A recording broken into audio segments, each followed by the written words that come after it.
Oi, irmãos, tudo bem? Bem-vindos a mais um vídeo aqui do canal, mais um vídeo de estudo da Palavra de Deus. Hoje, continuando nosso ano bíblico, nós vamos ver o Desejo de Todas as Nações, capítulo 33, quem são os meus irmãos. Não se esqueçam que esse é apenas um resumo que eu faço durante a minha leitura. Recomendo aos irmãos todos, vão lá no aplicativo da Bíblia, leiam o capítulo completo ou escutem o audiobook, porque tem muito conhecimento aqui que, nesse resumo, eu acabo não conseguindo passar. A gente tenta fazer em mais de uns 20 minutos, mas eu recomendo a leitura do capítulo completo, até porque esse capítulo não é muito grande, então consegue dar uma maior profundidade sobre o tema. Então vamos lá. Sabiam que tumulto suas palavras e obras ocasionavam, e não somente se alarmavam com as odiosas declarações dele. Essas pessoas que sabiam eram os irmãos de Jesus, os filhos de José. Mas ficavam indignados com a acusação que fazia aos escribas e fariseus. Ou seja, eles achavam ruim por causa do tumulto das palavras de Jesus e ficavam indignados pelas acusações aos escribas e fariseus. Eles eram adeptos dos ensinamentos religiosos do tempo em que eles viviam. Resolveram persuadi-lo ou constrangê-lo a deixar esse método de trabalhar e induziram Maria a unir-se a eles, pensando que, em vista de seu amor por ela, poderia conseguir levá-lo a maior prudência. Que importante para nós refletirmos, porque muitas vezes pessoas dentro dos nossos lares vão estar incomodadas com aquilo que pregamos. Pessoas próximas, né? Não necessariamente dos lares dele, porque essas pessoas já estavam o quê? Já não faziam mais parte do convívio diário de Jesus, mas foram pessoas que estavam ali com ele durante toda a vida dele. A família estava querendo agora colocar obstáculos para a pregação. E muitas vezes, em nossos lares, a família vai ir contra o que devemos viver ou como devemos viver. Seja qual for o pecado, se a alma se arrepende e crê, a culpa é lavada no sangue de Cristo. Mas aquele que rejeita a obra do Espírito Santo assume uma posição que impede o acesso ao arrependimento e à fé. Seja qual for o pecado, não importa o pecado que você cometeu, adultério, assassinato, roubo, não importa o pecado, a impaciência. Todos os pecados podem e serão perdoados àqueles que se arrependerem, àqueles que lavarem as suas vestes no sangue de Cristo. É pelo Espírito que Deus opera no coração quando o homem rejeita voluntariamente o mesmo. Mas aquele que rejeita a obra do Espírito Santo assume uma posição que impede o acesso ao arrependimento e à fé. Se eu rejeito a obra do Espírito Santo em minha vida, eu não me arrependo. É o Espírito Santo que traz o arrependimento em mim. O arrependimento não é um fruto meu, é um fruto do Espírito atuando em minha vida. É pelo Espírito que Deus opera no coração quando o homem rejeita voluntariamente o mesmo e declara que é de Satanás. Corta, contudo, por onde Deus se pode comunicar com ele. Quando nós rejeitamos a atuação do Espírito, nós estamos voluntariamente nos entregando ao poder de Satanás, nos aliando a ele. E aí, cortamos voluntariamente o acesso que Deus tem a nós. Quando o Espírito é, afinal, rejeitado, nada mais pode Deus fazer pela pessoa. Se eu e você rejeitarmos a atuação, o trabalho do Espírito Santo em nós, então Deus não pode fazer nada por nós. O sacrifício de Jesus para aquele que rejeita o Espírito Santo em sua vida acaba sendo em vão, porque ele não vai lavar os sangues na veste de Cristo, porque não vai lavar suas vestes no sangue de Cristo, porque ele rejeita isso, porque ele não entende que ele precisa se arrepender, ele não entende que ele precisa de um Salvador. Todas essas coisas são frutos do Espírito Santo trabalhando em minha vida. Os fariseus a quem Cristo dirigiu essas advertências não acreditavam eles próprios na acusação que lançaram contra ele. Aqui é importante, só para dar um contexto, aqui é naquele momento que os fariseus acusam Jesus de expulsar os demônios por Beelzebu, como se ele estivesse operando aquela operação pelo próprio poder de demônios. Os fariseus a quem Cristo dirigiu essas advertências não acreditavam eles próprios na acusação que lançavam contra ele. Não havia nenhum daqueles dignatários que se não sentisse atraído ao Salvador. Ou seja, eles sabiam que estavam fazendo uma falsa acusação. Eles voluntariamente estavam transgredindo o mandamento de Deus, que é: não dirás falso testemunho. Eles sabiam que era um falso testemunho e mesmo assim eles o diziam. Tinham ouvido a voz do Espírito no próprio coração, declarando ser ele o ungido de Israel, e insistindo em que se confessassem seus discípulos. À luz de sua presença haviam compreendido a própria falta de santidade e anelado uma justiça que não podiam criar. O Espírito Santo criou isso neles. Eles perceberam: Jesus é o Salvador, é o Messias ao qual esperávamos. Jesus foi enviado de fato por Deus. A luz, o Espírito Santo estava trabalhando na vida deles e eles queriam sim mais daquilo. Eles entendiam a luz, eles sentiam essa necessidade. A luz de sua esperança havia compreendido a própria falta de santidade, ou seja, o Espírito Santo mostrou para eles que aquele sentimento que eles tinham de orgulho próprio, de que eles eram bons sozinhos, de que as minhas obras fazem, que eu posso me santificar por mim mesmo, aquilo ali tinha sido derrubado pelo Espírito Santo. O Espírito Santo mostrou para eles: vocês são impuros e Jesus é o puro, e através dele vocês serão salvos. Mas depois de o haverem rejeitado, seria excessivamente humilhante recebê-lo como Messias.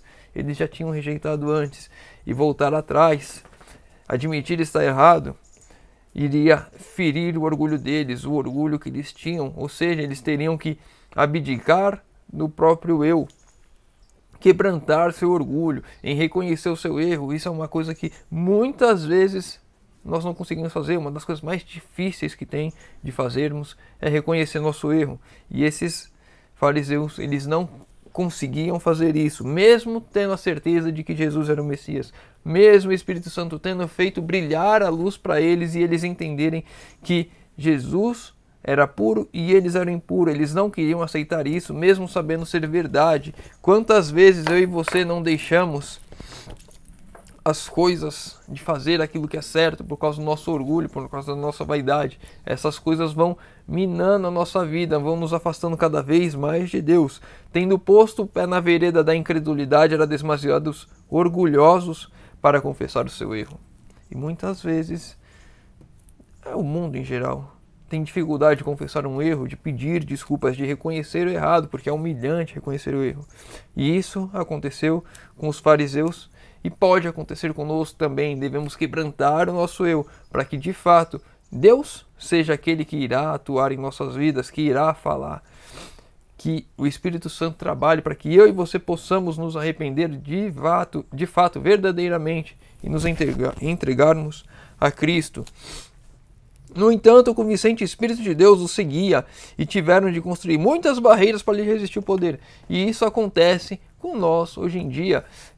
Quando nós reconhecemos estamos errados, isso você vai ver muitas pessoas, a palavra é aberta, é exposta, é mostrada a verdade, ela coloca uma barreira, e aí ela vê que aquela barreira não serve, coloca outra, e vai colocando, dificultando, porque ela não quer de fato aceitar a verdade, não quer conhecer que está errado, ou não quer mudar.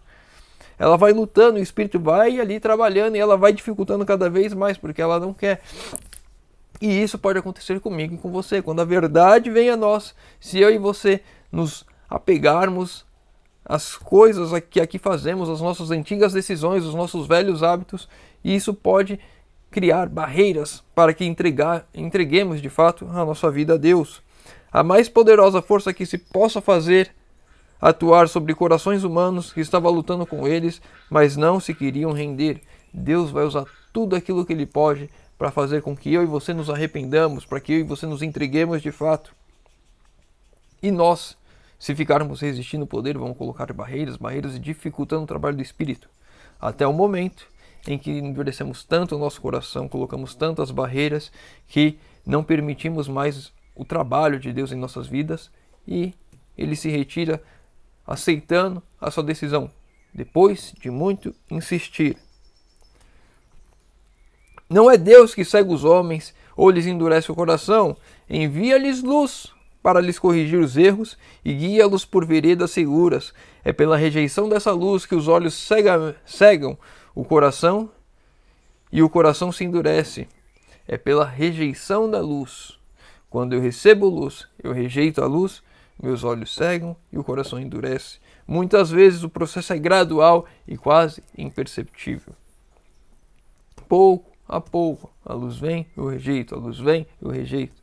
Essas mensagens que estamos falando aqui são mensagens de mudança de vida hoje, de permitir com que Cristo viva em mim hoje. E quando eu vou rejeitando, porque eu olho para o meu eu e entendo ser impossível por mim mesmo fazer isso e não acredito que Cristo possa me transformar, então eu vou cada vez mais me cegando, cada vez mais me mergulhando em trevas. Estavam convencidos de ser Cristo assistido por um poder divino, mas a fim de resistir à verdade, atribuíam a obra do Espírito Santo a Satanás. Procedendo desse modo, escolhiam deliberadamente o engano, renderam-se a Satanás e daí em diante foram regidos por seu poder. A partir do momento que eu entendo a vontade de Deus, e muitas vezes essa luz vem, e quando eu rejeito entendendo que aquela é a vontade de Deus.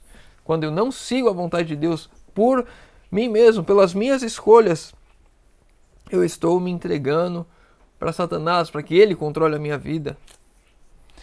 E assim eu e você, se rejeitarmos a mensagem, se rejeitarmos a verdade, falarmos, essa luz eu não quero, esse ponto eu discordo, estamos nos cegando e nos permitindo que Satanás trabalhe em nossas vidas. Muitas vezes levados por momentâneos impulsos, instigados por Satanás, dão expressão aos ciúmes ou às más suspeitas, exprimindo aquilo em que não creem realmente. Essa expressão, porém, reage sobre os pensamentos, são enganados pelas próprias palavras, e chegam a crer verdade aquilo que disseram por instigação de Satanás, aquele ditado demoníaco que uma mentira repetida várias vezes se torna verdade. É exatamente isso que está sendo dito. Quando eu e você falamos por algum impulso, por algum momento, uma mentira, como eles falaram por impulso ali, pelo momento, pelos ciúmes, pela tristeza, pelo ego de não querer reconhecer a Jesus, entendendo que o erro deles de já terem rejeitado, quando eles falaram por impulso, você expulsa demônios por Beelzebub, eles estavam ali agora começando a dar vida àquilo ali, querendo repetir várias vezes aquela mensagem para se tornar uma verdade para eles. Uma vez tendo expressado uma opinião ou decisão, são muitas vezes demasiado orgulhosos para a retratar e tentam provar, acharam-se com razão, até que chegam a crer ser realmente assim. Infelizmente, o ser humano é assim, o nosso ego é grande, é inflado, e quando nós falamos uma mentira, quando nós cometemos um erro, é muito difícil voltar atrás, pedir desculpas e reconhecermos o nosso erro. Nosso ego impede que façamos isso com facilidade. Muitos haviam nos dias de Cristo e os atualmente sobre quem o domínio de Satanás por algum tempo parecia ter cessado. Mediante a graça de Deus foram libertados dos maus espíritos e exerciam domínio sobre a alma. Regozijavam no amor de Deus, mas como os ouvintes do terreno pedregoso na parábola, não permaneceram no seu amor. Muitas vezes essas palavras parecem que transformaram a vida, mas o nosso coração duro, que não foi de fato convertido, não foi de fato entregue, não foi de fato quebrantado aos pés da cruz, ele, no momento, vai rejeitar. Cabe a nós, todos os dias, quebrantarmos o nosso coração, nos apegarmos aos pés da cruz, para que o meu eu, o meu ego, não volte a tomar conta de mim.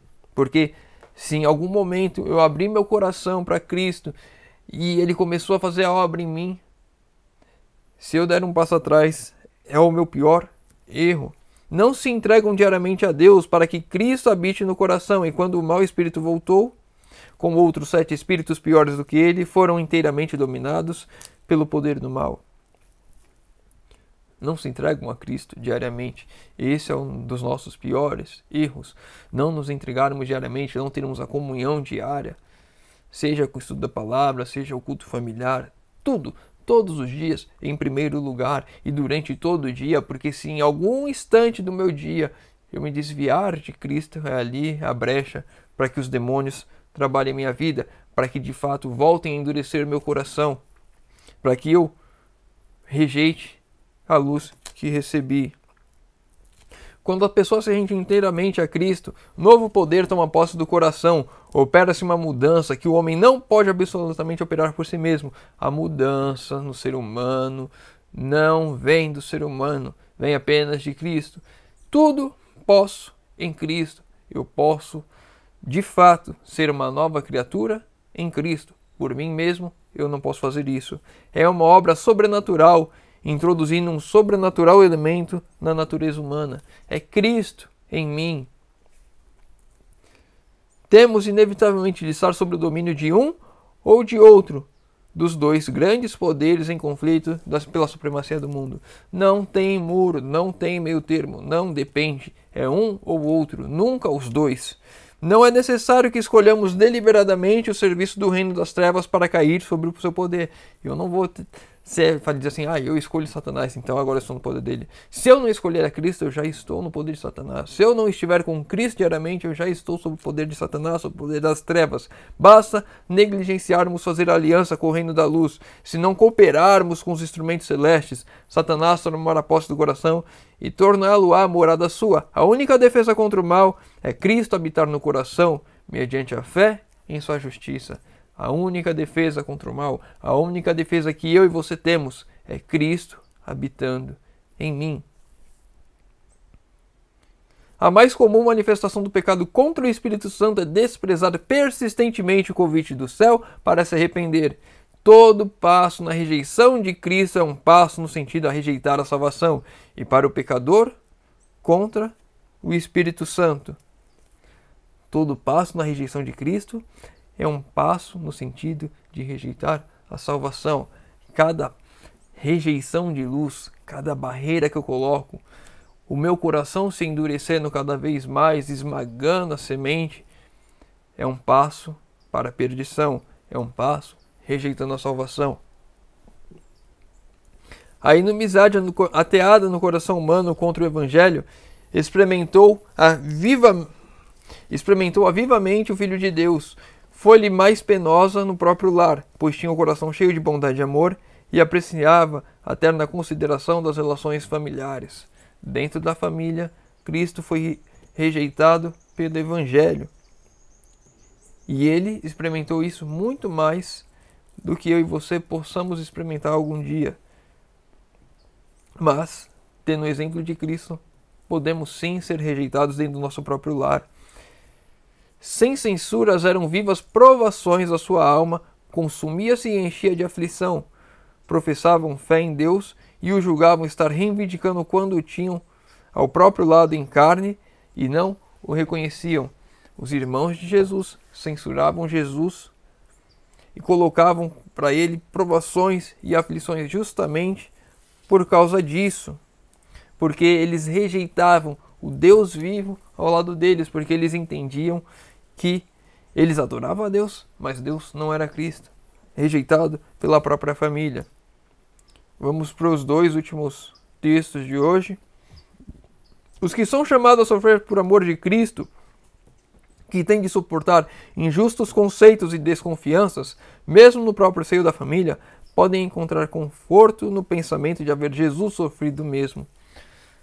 Você está sendo rejeitado porque aceitou o Evangelho, porque quer uma mudança de vida. Agora você já não faz as coisas que você fazia antes e a sua família já não gosta tanto disso. Parabéns, Jesus viveu o mesmo. Temos conforto em Cristo, porque Ele sofreu isso. E se nós estamos sofrendo isso, sinal que estamos andando no caminho que Ele andou. Ele é tocado de compaixão por eles, convida-os a serem seus companheiros e a salvar alívio onde ele próprio o encontrava, e a buscar alívio onde ele próprio o encontrava, na comunhão com o Pai, o alívio que eu e você temos. Para isso temos conforto em Cristo, porque ele sofreu isso também, e temos o alívio a essas dores na comunhão com Deus Pai. Para a gente encerrar, Cristo ama os seres celestiais que lhe circundam o trono. Mas quem explicará o grande amor com quem nos tem amado? Como é que nós vamos explicar o amor de Deus por nós? Os seres celestiais estão lá, adoram Ele, estão ao lado dele, não o rejeitam, não colocam provas e tentações sobre a vida dele. Mas como vamos explicar Eu e você, quando o nosso pecado é uma ferida, novamente, é uma das feridas que Cristo sofreu. Toda vez que eu peco, é uma ferida causada em Cristo, porque Ele carregou os meus pecados. Não o podemos compreender, mas podemos sabê-lo real em nossa própria vida. O amor de Cristo é real na minha e na sua vida. Basta que aceitemos, basta entregarmos a nossa vida de fato.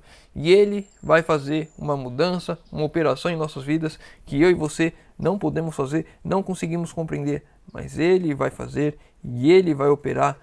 Quando nós percebermos, já estaremos transformados. Quando nós vemos a história de João, o filho do trovão, nós não sabemos em que momento ele se tornou o discípulo amado. E nós entregamos a nossa vida diariamente a Cristo, todos os dias em comunhão com Deus, não rejeitando a luz que recebemos. Todos os dias, em algum momento, esse filho do trovão, que sou eu, que é você, irá se tornar um discípulo amado. Não sabemos quando, mas a obra, Cristo o fará, mediante a todos os dias a comunhão e a consagração, a andar passo a passo, cada instante com Cristo em nossas vidas. Vamos encerrar por aqui. Se o irmão ficou com alguma dúvida, deixa nos comentários. Se tem algum outro comentário, lê o capítulo completo, quer trazer aqui um pensamento a mais para nós crescermos espiritualmente juntos, deixa nos comentários. Pedir de oração, deixa nos comentários, que eu vou estar orando por todos. Convido os irmãos que puderem fechar os olhos para falarmos com Deus. Senhor Deus, Pai amado, obrigado, Senhor, porque mais uma vez temos a oportunidade de abrir a Tua palavra e de estudar. Pai querido, por favor, nos ajude a fazermos a Tua vontade, possamos cada dia nos consagrarmos a Ti, Senhor amado, possamos cada dia andarmos com Cristo, que o Espírito Santo trabalhe em nossas vidas, que possamos sempre, Senhor, aceitar a luz que o Senhor nos traz e aplicarmos a Tua vontade em nossa vida, Senhor amado, que possamos, Senhor, encontrar todo o conforto necessário que precisamos em Ti, porque sabemos que o temos em Ti, Senhor amado. Não conseguimos compreender o Teu amor, mas sabemos que o Senhor nos ama e na cruz Jesus mostrou esse amor por todos nós, e esse amor pode vir ao nosso encontro hoje, Senhor amado. Por favor, derrama o Teu Santo Espírito sobre nós, que possamos ser transformados hoje para a honra e glória do Teu santo nome, Senhor. Te pedimos em nome de Jesus. Amém.